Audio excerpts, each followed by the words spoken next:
Welcome to the Success Times Happiness podcast, a platform dedicated to engaging discussions with inspiring individuals aimed at nurturing personal development. I'm Richard Thompson, your host, a father, entrepreneur, world champion Ultraman, and passionate about all things high performance. Our mission is to empower both ourselves and you to unlocking our fullest potential, recognizing that this life is no dress rehearsal. While I may not have all the answers, this show serves as our collective journey to uncover them.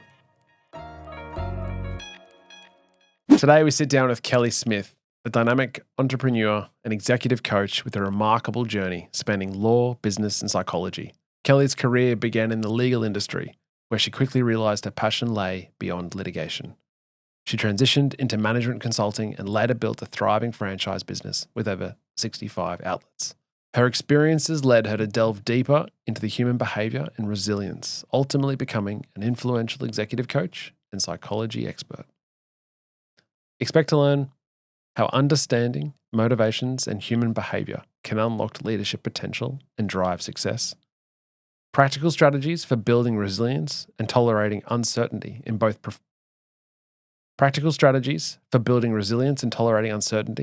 personal and professional settings, and the importance of leveraging psychological tools like cognitive biases and communication strategies to create impactful change. Let's dive into this insightful and empowering conversation. Kel, thank you so much for coming onto the show. Pleasure. Tell me a bit about your backstory. Who is the person that I'm sitting opposite? From a career perspective? Sure, yeah. So I started like you in law and very quickly saw that that was not where I really wanted to be.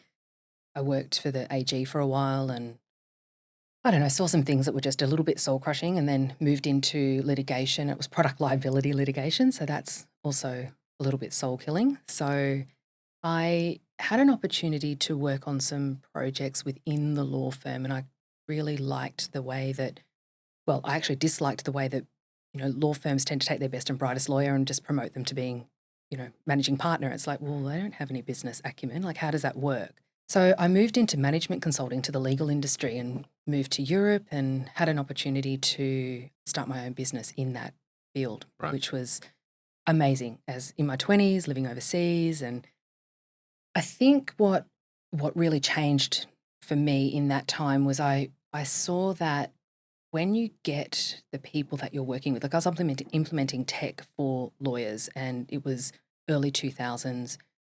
Lawyers don't want to be told that they don't know stuff, right? So my perspective of having the tech language and the legal language kind of helped me to be able to understand what motivates to be able to get the tech implemented. So I kind of had this insight into humanity, very, what motivates people and how to get influence from people through a legal career. Traveled for a bit, sold that business, traveled for a bit, came back home, and I started the Centuro franchise with my husband at the time and built that to 65 outlets. That was a really fun project, but again, being in business and being a leader in terms of a concept, people didn't even know what a churros was, let alone Here's a franchise. Here's a franchise and women in franchising, and it was very new for me, like leading a really big team. And yes, my legal career helped, but how do you get people to buy a concept? And so I really leaned on that. Like, you can understand what juices a person, like what their motivations are. You can then influence that, right? So that's the ultimate success recipe, really, is how to get what you want out of somebody. Is there a way to distill to an individual to understand what they want in any situation? Because I would imagine that's key, as you said. Like, you know what someone's motives are, then you're halfway there, or you're almost the whole way there. Yeah. To assist or to see where you can play a part in that. How were you able to, at that time, in that franchise world of, as you say, bringing a product to the country that has never been brought in churros, and saying not only buy it, but to investors and saying you need to have the franchise? Well, one, I think you've got to sell the story of, you've got to let people know what is the story that they're actually buying. But then you've got to understand, like, if you're working with a franchise partner, what's their motivation for wanting to be in business for themselves? Or, we had this one franchise partner one time, and I remember it was a cracking location. It was Chapel Street, and these guys were. I'm having the interviews. The foot traffic's amazing. It's like a cracking location. The design was beautiful, and this guy, I just couldn't get him across the line, and umming and ahhing all the time. And it was mostly about the location. And I noticed that like 3 or 4 times he rocked up, and he had a really fancy car, and I just took a punt one day, and it was like, I reckon he wants a space where he can park the car and be able to see it from like within the shop. Yeah. So I just spoke to him. I said, how about we get, dedicated parking for you out the front? Like, would that change things? 2 weeks later, done deal. Yeah, right. I think it's a two-way thing. You can understand what motivates somebody, and you can let them know so that you can lead them better if you're in a leadership position. But if you're in a situation where you're trying to like close deals and stuff, potentially you might not want to let them know that you've got that insight, because that's a lever that you can then pull to get an outcome that you want, right? Mm-hmm. But I think the other side of that is also then you've got to then put that on yourself. And if you can understand what's going on with you at the same time, then that's where the magic happens. And that's what we're here today for. I think so. So where did your paths? Where did that path go on a career level to go into psychology and that sort of line of work? I have 3 I have 2 children. I had 3. And when my eldest boy was diagnosed with Asperger's, I needed to take some time separate from the business to just work out what that looked like. And I think I delved very much into the world of just human behaviour. And I had a fascination for it anyway, because I'd been so invested in it in terms of, my career up until that point, in terms of being able to leverage it. Hadn't really done the mirror part at that stage, right? A little bit arrogant. And then in between, my 2 boys had a daughter who passed away, and I really needed to just step back from business. When I got back into wanting to do work, I really wanted to get involved in the space of consulting to other people who were wanting to do franchise, and, consulting to executives on that resilience piece. Like, why is it that some people can stay in that cognitive processing mind and just soldier through, like a kid with Asperger's, or potentially even my ex-husband is very much in that space. And some people just crumble into the emotion of it. Like, what's the distinguishing factor there? And is it just neurological? Is it biological? Are these skills that you can learn? And so I went down the rabbit warren of that with executive coaching, and then went and retrained, did a psychology degree, etc. And I think it's very much about being super consciously aware of the way that our brain is operating. And we were talking earlier off mic about the anxiety piece, and I think this is an interesting segue into that a lot of executives that get into that overwhelmed space, or where they're not able to stay in that cognitive, and it's not just executives, it's all of us, right? Like, you can't stay in that cognitive processing space and you get overwhelmed by emotion.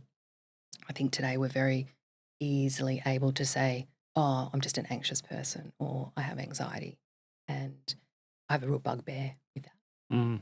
I think anxiety, Do you think it's overclassified or overdiagnosed? Self-diagnosed, maybe? Self-diagnosed. I think the word has become vernacular, and I think we just use it like an adjective. And like, I was traveling in Colorado recently. My son's in college over there, and I was hiking the Colorado Trail with a girl, and she said, oh, I'm so anxious to get home to my puppy. And I'm like, is that the word? Like, is this just how we use the word now? And, I talk to people when when I'm working with people, I talk about anxiety is like is an omelette. It's a recipe, right? So you've got the eggs, the cheese, all of it. You've got to have excessive worry for more than 6 months, coupled with, sleeplessness, fatigue, these things. These are the diagnostic. Forgive me for being not aware of the area. Are you? I would imagine someone who's anxious, who suffers from anxiety, is that they attach that feeling to any number of events or particular or things that are happening at any one time, and one event may subside because it's the worst of the situation has not eventuated, and then they just look up and figure out the next thing that keeps them in that anxious state. Is that 6-month position in clinical diagnosis, is that just the feeling, or is that being anxious about a particular thing? Well, that diagnosis is like excessively worrying about something for a period of time of longer than 6 months. Now, it's not necessarily one thing, right? Because we have this psychological domino effect. So you can start out like you don't get your right coffee, just like in a really simple term. You don't get your right coffee in the morning, and then someone takes your car park, and you open up your lunch and whatever's gone wrong, and then somebody doesn't return your call, and you get that snowball effect. That's in a day. Extrapolate that over a week, a month, whatever, and you can find yourself in that state. Is it anxiety or is it excessive worry? Yeah. And there was a study done recently which linked the intolerance for uncertainty to excessive worry. So I looked at that and I went, okay, well, if we can build a tolerance for uncertainty, because we can build tolerances through all sorts of different psychological interventions. If we can build a tolerance for uncertainty, we can then combat the excessive worry, which is effectively the kindling for anxiety, right? Mm-hmm. So if we can get on top of that and not let that kindling catch fire, then we've got a chance to be able to make some inroads into this self-diagnosis overuse of anxiety. I am not saying that there are not a vast number of people out there who have diagnosed anxiety, and that is, I think of it like a river. They're at the waterfall end of that river. I'm talking about the people who are up here and paddling and are clinging to the rocks of, uncertainty, or clinging to the rocks of addiction, or anything to try to get themselves out of that. Very different to if you do have diagnosed anxiety and you are dealing with that in a very different way. Sure. Is the connection at all to do with the spiraling of the uncertainty? So you talked about how, that everyone deals with uncertainty in life, right? The best thing that I've looked at recently is this relationship with risk. And as an avid property investor yourself, risk is an important ingredient. And most people look at risk and think, what is the downside? Yeah. Whereas people who manage risk effectively accept the downside, but also equally, in equal measure, can see the risk of the upside. There is uncertainty, because that's what risk is. And so, because if there's no risk, there's no uncertainty. It's every factor is it's night follows day. But you can tolerate the uncertainty, or you can not tolerate that, let's say. But for people who don't suffer from those symptoms, that'll just be sort of parked here, and it won't impact how they go about their day.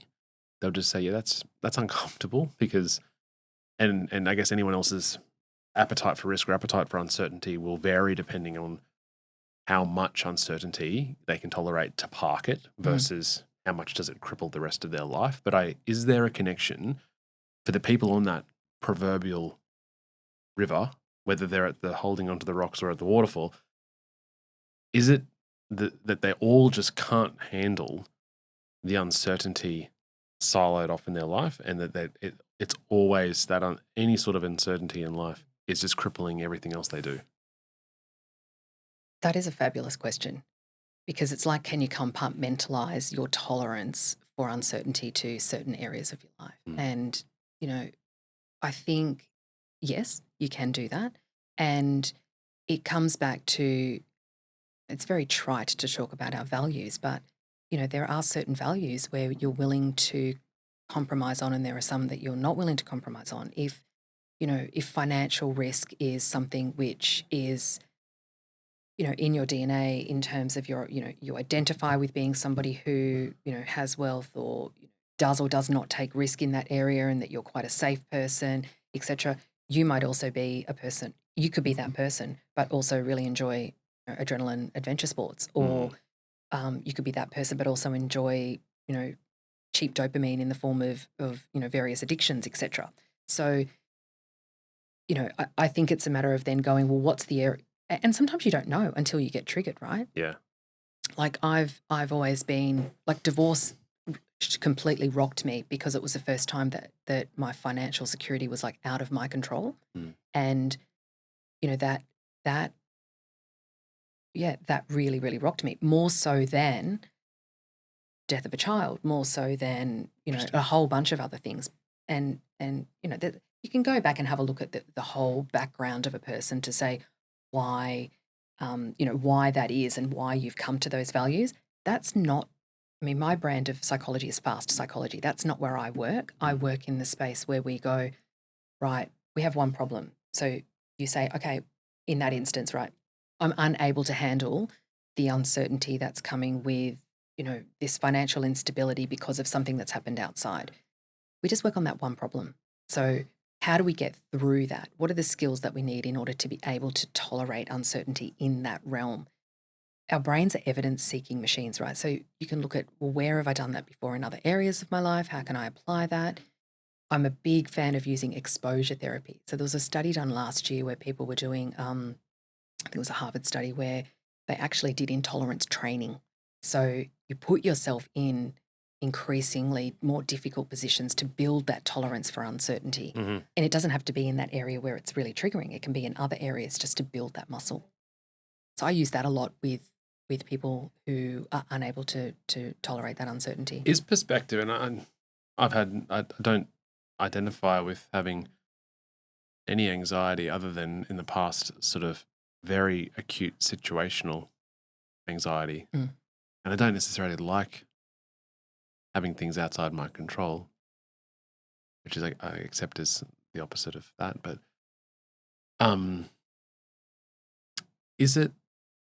does the research show that overexposure helps? Because I would have thought, someone's anxiety who isn't sort of, let's say, I was speaking to family this weekend and they're like, well, that's happened, which is, shit.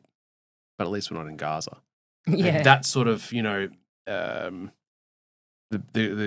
gratitude of the comparable gratitude assists with dealing with the current issue. But I just wondered whether the research is showing or has showed that for someone who's anxious about a particular issue now, like, I don't know whether my child will get house captain and I'm anxious about that, right? And they deserve to be, and I don't know, and the results come out in a month and I'm really anxious about it. Or nervous about it. Correct. Choose your See? emotion. Yeah, exactly. No, but for that point, for this example, I'm using that word purposely. But then you go, well, put yourself in a highly, really anxious position of my house is going to get blown up by a rocket, as a really contrite example. Then you put yourself back into this and go, oh, actually, probably not something I need to be anxious about. Does that work? Well, it's like that 5-year rule, right? Like, is this going to matter in 5 years? Is this going to matter in 5 months? Is this going to matter in 5 weeks? Is this going to matter in 5 minutes? And that's something that you can look at and get some perspective on it. 100%. I think that we live in a world now, and this is look, not to be all doom and gloom. It's not, we're not in a dystopian fiction here, but we live in a world that is increasingly putting stress and pressure and just the amount of stimulus that we have to do. Like, just waiting for you here, I'm just completely, it's a job now where I've got to delete the junk mail in my It's a task. It's a task, right? Yeah. Like, we are bombarded with so much information that we are looking for ways to take mental shortcuts. And I'll circle back to that in a minute, but to talk about your story there of, we have such an easy life. If we're lonely, we just jump on social media. If we're hungry, we do Uber Eats. Instant gratification. Instant gratification. The ability to mitigate the discomfort and the intolerance, the uncertainty it's right there. It's at your fingertips, right? Yeah, right. And when you do it, you get a shot of dopamine. So you want to do it again because it's all rewarding, right? The Gaza Strip analogy, there's no choice there, right? That's something that you have to deal with. Right. So we're not in a situation where we have to deal with much in terms of, what is discomfort. So I think what bothers me about that is that the more that we take these, the more that we take the option to just have this really easy life, we decrease that ability to tolerate the uncertainty and the discomfort that comes with running a business, running a family, having difficult children, all of the things that are just normal life, let alone the big things like your house burning down in a bushfire, losing a family member, all of those really big things. When that happens, we either find it and get through or crumble Yeah. because we don't have the muscles for it, right? It's like you're going to do an ultra marathon and you haven't even trained. So what tends to happen, what I'm seeing more and more of is that we're reverting to we call heuristic processing. So it's like automatic processing in our brains to avoid cognitive overload. So instead of actually, it's effort-based processing that we do when we're actually in our cognitive brain and we're problem solving. Wow. We don't do that as often as what we should or as often as what we would like. And this is where you can actually, reach your potential and get some leverage and optimize life, is being aware of it. So all of this automatic processing that's going on is like all of these cognitive biases that we have, right? That is happening more and more and more, where we're kind of, I don't want to say we're turning into a zombie state, but we're definitely relying more on the automatic processing in order to be able to just get through and not fall into these states of anxiety. Full stop. Now, what have you, I know that you said you're really curious about how some people cognitively have control and can manage, and cognitively some people fall in a heap and lose control. What have you been able to, where are we at in terms of how those two different people deal with things? Is there any commonality?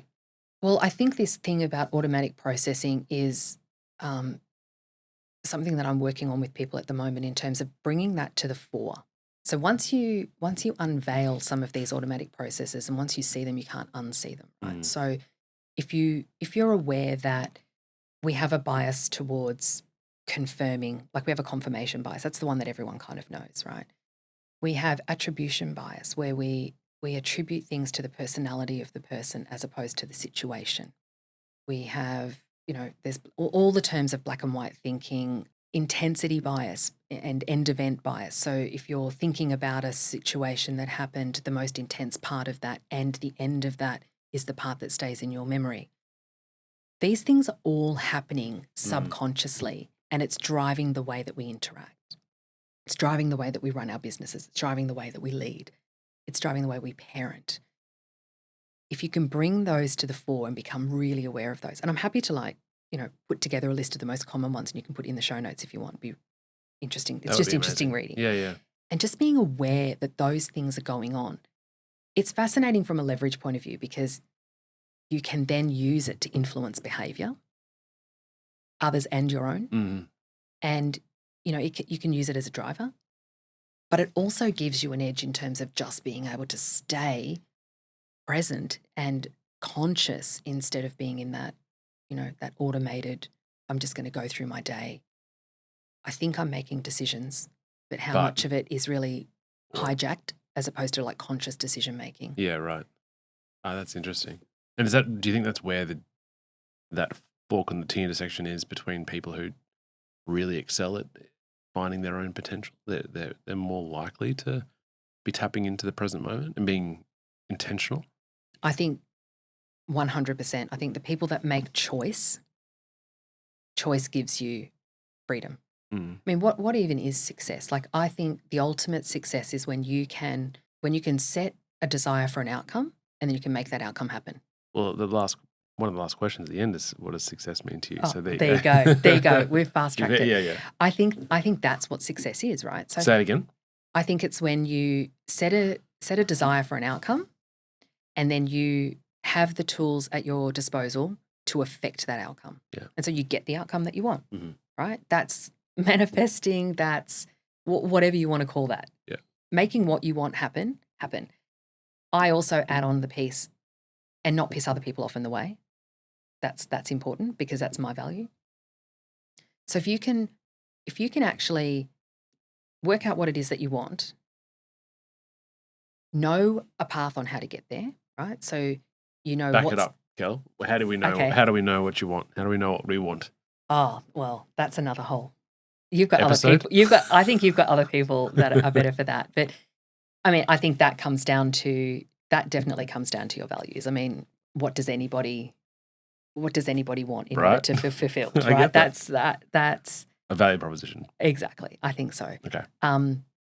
But whatever it is, it Mm. doesn't need to be, I want to, I mean, I always thought that I would be in business for my whole life. Now I really love helping other business owners be able to leverage the stuff that I've learned. Mm. I'm in a fortunate position where I don't have to be hustling, so I can choose the things that I want to do. So I'm doing design projects. I'm doing all sorts of different things now, which get me thinking in other ways. What was the question? So we know what we want to achieve, and it's about having the tools at our disposal to go and affect and achieve that. Well, I think any achievement comes down to behavior. So what is the behavior that you do that gets you to an outcome? What's the behavior that other people do that either help you or hinder you to get to that outcome, right? So you've got that knowledge. If you've got that awareness, you've got that knowledge. And then you've got all these psychological levers that you can pull.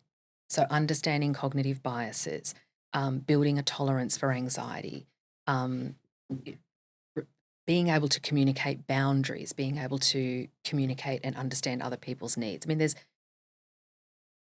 a few different levers that you can pull, and that's another podcast episode for what are all those levers. And that's what I work with people on, is like, okay, now that you know what the outcome is that you want, and I work with people in 6-week sessions, right? So we work out what is the problem, so to speak, at the beginning. We work for 6 weeks on and understanding what those levers are that you can pull to affect that outcome that you actually want to achieve. Right. What would a lever be simple. as an example? Well, understanding those cognitive biases, doing exposure therapy to be able to build that tolerance for uncertainty. Communication strategies are a huge one. I think being able to understand what it is that you need in a situation and being able to articulate that. One of the things I learned is how to get what you want without pissing people off. It's about the way that you communicate that, and that is a learned skill. Yeah. Do you think there is an element of the people who do suffer from anxiety or anxious thoughts or anxious feelings, like, is it contrite to say that that's so familiar for them, and so then there is a place of familiarity in that space, and so therefore they'll to avoid the unknown of what it feels like to be not anxious, they opt automatically and quite comfortably with that anxious feeling? Absolutely. We're much more comfortable with a known situation. I prefer the discomfort of certainty than the certainty of discomfort. I love that. So what are you choosing? Yeah. And it is a choice. But often it's not a conscious choice. And that's where I think we need to bring it to the fore and say, I do have the locus of control here. And, there's so many, like all those dog experiments from the 60s where, dogs learned helplessness, or the story of the elephant that doesn't move because it, do you know this story? Yeah. Tell us. Oh, where they put the stake in the ground when the elephants are small, and it actually can't move the stake because it's small, right? Doesn't have any strength. But as the elephant grows, it's got this it's attached to the stake as well. Yeah, so there's a chain around the neck, and it's like attached to the stake. It's not like staked in the ground. And so it can't move. It can't move the stake. It can't pull the stake out. It doesn't have the strength. Yeah. Exactly. So as it gets older, it doesn't even try anymore to pull the stake because it's got this learned knowledge, right? I think the same can happen in human. Martin Seligman wrote his whole life's work on well, not his whole life's work, but learned helplessness and learned optimism. And learned helplessness is a real thing. So interesting. Very interesting. If you don't think that you can affect the outcome, you don't try. You stop trying. So how often do we give ourselves like training to actually affect an outcome in an area where we don't think that we can? it's like you don't become Arnold Schwarzenegger at the gym by just rocking up once a month, right? Like, I think traditional therapy in the sense it's like, I know it's like roasting the Christmas turkey. It takes forever and comes out dry. I prefer the fast psychology air fryer approach, Get right? right in, It just we've got to do the practice on this. We've got to build these muscles to be able to weather. And I think coming back to your earlier question of like what distinguishes the people that do get through things quite quickly and the ones that don't, I think it's that training. The people in the Gaza Strip, they're going to be able to tolerate the kid not getting house Because captain. they don't have a choice, right? But they don't have a choice to build that muscle, Yes. right? We have a choice and we choose not to because we like this easier, comfortable, If not more anxious or nervous or whatever you want to call it. correct. But we Yeah. prefer the known That's of right. that than the And uncertainty what it looks of like for life if I've got the strength and I've got done the reps to manage this well, about the school captain question or example. Yeah, that's really interesting. I would imagine it's pretty common that some people would have the ability to see some parts of their life as in their own control. Like, yeah, I can do that. Or I go to work and I can map out a strat plan and manage 30, 40, 100 people. But then other elements of their life, they shrug their shoulders, cower and go, well, I can't control this. I don't have the ability to change the outcome in this particular scenario. absolutely. And that can be something that is, long standing, like addiction, behaviors, etc.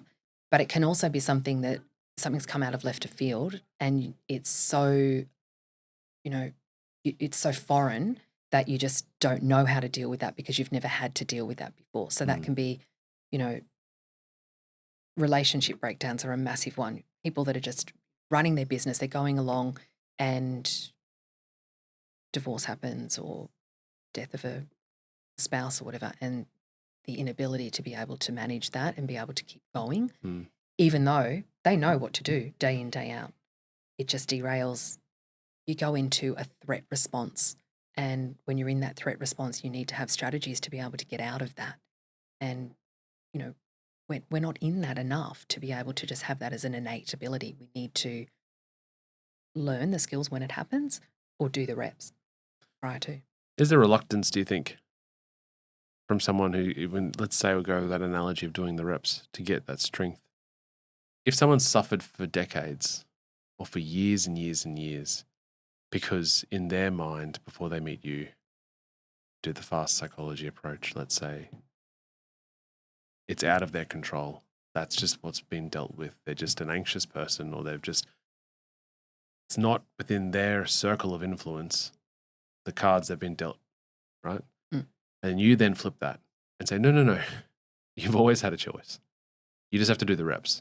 And you help them do the reps. Is there, in that initial T intersection, is it challenging to the point of don't accept that? Because it means that they've got to reconcile with the fact that they've lost all these years of potential. Because the truth is they had the control from the beginning. Like, that must be extremely confronting. Obviously, the opportunity going forward is great, but to look back and go, oh man, it was with me the whole time. The answer was within me the whole time. I could have changed everything from the beginning. That regret. Yeah. Yeah, of that lost time, Opportunity. that lost potential. Yeah. Absolutely. And there's a grieving process of Sure. letting go of the identity of what you thought you were. And, that's a different process for different people. And it depends on how intrinsic that thing is to your identity. People who have gone through, like I've got clients who have gone through trauma and they've come through that, or they think that they've come through that, and then something else derails, and it's what you're experiencing now is often, and we're going a bit deeper here, but sometimes what you're experiencing now is actually living a memory.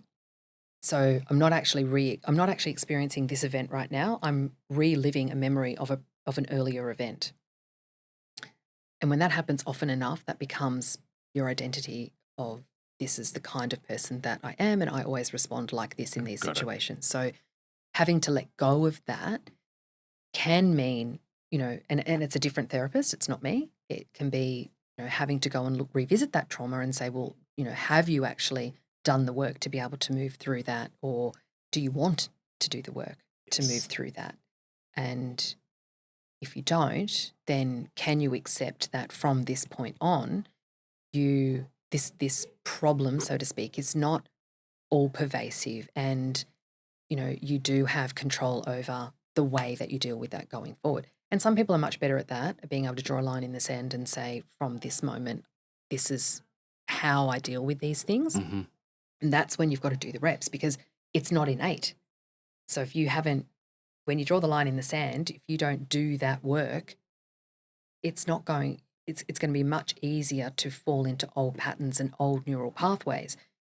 And that's why I like 6 weeks of working with somebody, so that we can just smash one problem at a time, right? It's like leg day for 6 weeks, Yeah. right? You just work on that one thing Mhm. until it becomes a new pathway, and it's so entrenched in your, with your dendrites, that you just do that now. Mhm. Is that approach, do you find then with your clients, that they learn and then subconsciously can implement those changed pathways to the other Yeah. areas of their life? 100%. Yeah, right. That's really powerful. I think the way you are in one area of your life is the way you are in lots of areas in your life. If you chase cheap dopamine, you're much more likely to also have, addictions with food, booze, spending, sex, whatever it is. I mean, that is all pervasive. And then if you've got that, then where else are you doing that? So what kind of, how do you parent, or what kind of relationships are you having? Are things much more temporary, or there's a whole range with that. So if you can build a tolerance for uncertainty in one area, then you can build it in lots of different areas. And all of a sudden parenting becomes, I talk about parenting a lot because I've got a teenage boy and I've got an 11-year-old boy. And man, that is a lot of work. So Hard it is. work. And I mean, you've got a tribe. Mhm. Not yet teenagers, but I feel like I'm ready. But that's one of the things that you've got to do the reps for, right? And they are Yes. the best teachers in Yeah. terms of staying in that cognitive processing mind. The stuff that comes out of their mouth sometimes is so hurtful that if you, and it's looking for a reaction. And if you are in that emotional part and you take it personally, then, like you will crumble. You will crumble. Yeah. So staying in that cognitive processing mind of understanding what's going on here. What do they need from this interaction? Why am I being triggered so hard here? What is it bringing up for me? What's all the automatic processing that's going on in the background that's making me feel a certain way about this? Is this shape, attached to my identity somehow? I mean, it sounds like it's a whole journal session just to work out, why I'm being triggered, but that becomes that becomes a lot quicker, and you can do that processing very quickly and go, Yeah. oh, I see what's going on here. It's I'm okay. out. Yeah. I'm out. And I often say that to my son. I'm like, my queen is down. I'm no longer playing. You're the winner. I love that. You're the winner. Yeah, well done. Right? I'm walking away. Yeah. And that is hard. And you add in, as you say, your own parenting, that is, your own expectation of them and of you in that role. And it's not going, and you got all the other influences in your life. And as you say, it's the best lesson on how to stay present. Because if you're not, like your queen, you'll be gone. Yeah. If you're not present with it. Checkmate all day, every day. You'll act in a way that is not you. Yeah. And then you can have regret about that too. Because when you talk about that lost potential, Yeah. I often have to ask myself, and having a child with Asperger's has been a challenge. And we went through a stage, sort of like grade 10, grade 11, that it was very difficult. And I had to make a conscious choice of, do I choose relationship here, or do I choose to be right? What am I choosing? And it's a conscious thing. So every time I'm getting triggered now, I'm like, doesn't matter, because I value the relationship more so than I've got to be the parent and be right all the time. Yes. Doesn't mean I get to be, best friends. I'm not going to listen to those jokes that are only appropriate with your mates, but, well, actually sometimes I do, and they're pretty funny. Don't tell him that. Yeah. I read a funny thing the other day. Teaching a teenager to drive invokes the same stress response and the same level of stress as a veteran in combat. So there you go. That's what you've got to look forward Yeah, to. no, that's okay. And how many times you've got 5 children, haven't you? Yeah. You're going to that's do that 100 that's 5 500 times. hours. 500 hours. We need to do the reps. Yeah. As I said, I'm pretty comfortable with so far with the reps that I've put in, but it still catches me, and it's the biggest teacher. And you go, I guess as a kid, I don't know. I don't want this to turn into a parenting podcast, but you put your head on the pillow, and not often I thought but you go, wasn't the best today, and it's so obvious. That's the issue, because at work or there's enough grey area to go, yeah, I did my best. It wasn't all perfect, but I tried.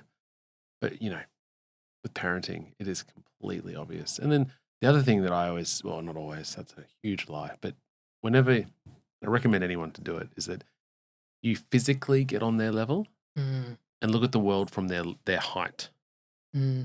And that's, your 11-year-old's probably taller than you now, but you're certainly. I'm only 5'3", so everyone is taller than me. Yeah, so you can't do this practice. I'm already on this level. You need to get on a stool. I'd like to get the stilt level. But the young ones, you go the 4-year-old who's, he can be a turd if he wants to be, and that's okay. But you get to his level, you're like, oh my God, the world looks completely different here, and you get a real dose of empathy there. But no, I love it. I love the challenge, and it doesn't sound like I'm going to look forward to the teenage years. Well, no, the driving. The driving. Yeah. Oh man. Anyway, I think I've got PTSD from that. So can we just move on? Okay. I'm a big proponent. I'm a big fan of non-violent communication when it comes to interacting with parents and children. I think we can talk about that another whole time, but the premise is really understanding the needs. So it's kind of going back to understanding the drivers of people, but really understanding what a person needs and what you need from an interaction. Right. And then being able to ask for, in a really nice way, what it is that you need, and giving the person a choice to say, would you be willing to do this for me, or would you be willing to? And you get such buy-in when you approach things from that way. And this concept of needs, we are talking about parenting now, but I've done this in a boardroom. I've also done this with children. Sometimes when we've got a spare weekend, I've got this little deck of cards, and it's about 100 different needs on there. So it could be I've got the need for adventure, wisdom, right, learning, peace, calm, whatever, the whole bunch of different things. Sometimes it might even, there's a whole bunch of different things. We just lay them all out, and I'll say to the kids, what's calling you? This weekend, what do you need? And one will I always pick out peace and quiet, not going to lie. Just the card Lorenzo, you dealt. it's just it. Lorenzo will always pick out something that's super adventurous and whatever, and the little ones, he's very random. But then we'll work out our plan for the weekend to make sure that everyone gets their needs met. Cute. And there's no arguing then in terms of, well, I want to do this. I want to, and we're going to do that for you. Yeah. But we're doing this as well, And because the we're all cards, getting our needs the met. cards is the vessel or the vehicle that allows them to see that you physically have a card. Yeah. My brother has a card, and I have a card. That's right. And we need to tick all those cards off, rather than go through a weekend blind and go, why are we doing this? Yeah. I don't want to do this. Exactly. Yeah. And if you can tap into that at in a corporate level, Sure, that's a game changer too, right? Don't need to do it as elementary as that, although I have done that in workshops, just to kind of get an idea about, Dave in accounts has needs too, Yeah. Bring him that coffee perfect in the morning, because that's his setup for control for the day. If he doesn't get that, he's not just an angry guy. He just needs to feel in control the morning, control the day. So it can be simple stuff. I love this, girl. I need to get you back on. We can talk about parenting. We could talk about parenting. But I would like to also talk to you about those lessons and bringing it a bit more into the corporate setting, the business setting, and trying to extract the most out of a team, understanding the needs. I came across something the other day. I know we're short on time, but I came across something the other day. Kylie Chivers on the coast, she does work with feminine connection, and she does a lot of male feminine energy in regards to relationships. And she got me to do an exercise about appreciation and the way that we show appreciation. And shortly after I did that, I went to a Bruce Campbell entrepreneur event, and they were talking about the number one reason that people stay, or it was about like, why do you leave or why do you stay in a job? And the number one thing for employees was appreciation. That's why they'll stay. But the number one thing for employers was money. And appreciation was like number 7 or something. So Kylie did this thing where it was like, how do you show appreciation? And how do you like to receive appreciation? And you give it like a rating of -5 to +5. And I did it with my son. And like, I knew that he really wanted me to hang out at tennis for 2 hours, but I didn't realize how important it was. Wow. Okay. And so witnessing is one way. You know, sometimes public praise, you think that you're doing a really great thing. The other person has given it a -5 because it Doesn't work. embarrasses them and it cringes, right? So this So you're effectively saying to your son, are you actually saying to your son, can you list out ways that I can show appreciation? absolutely. So I got the list and I said, okay, we're going to go through this Oh, there was list. a pre-filled It was a options. pre-filled, yeah, it was Yeah. a bunch of lists. A bunch of different, I think it's like 20 of them or Okay. something. A lot Ways of that them, you can show appreciation. ways or that you can receive it. show Yeah. and ways that you can receive. And also the effort that it requires for you to do that. It's no effort for me to cook a beautiful, meal for people.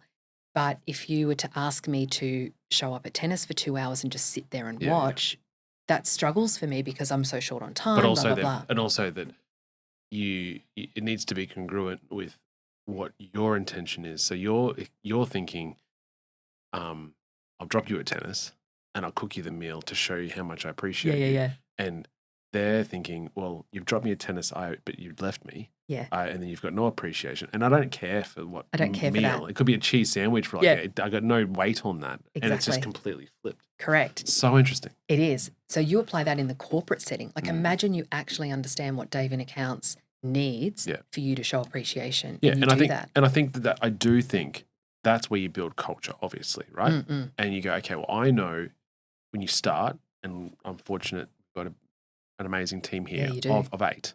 So it's so controllable. So Yeah. I do know what Dave from accounts, Yeah. he needs that coffee, for example, Yeah. right? I know that his family are away, are a certain way, and he gets to work, and I know everything. Mm. Not as much as I know with 8 people. It's just a big family. Yes.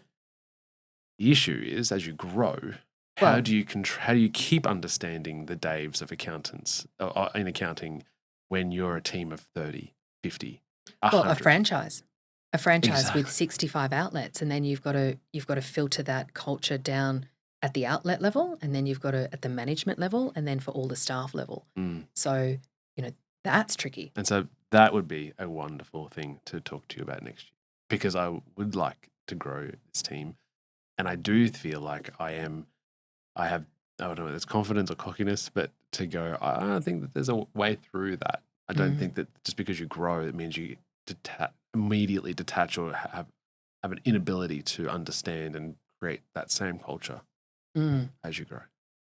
Well, that tolerance for uncertainty that we talked about before, the root cause of that is because we actually all want control.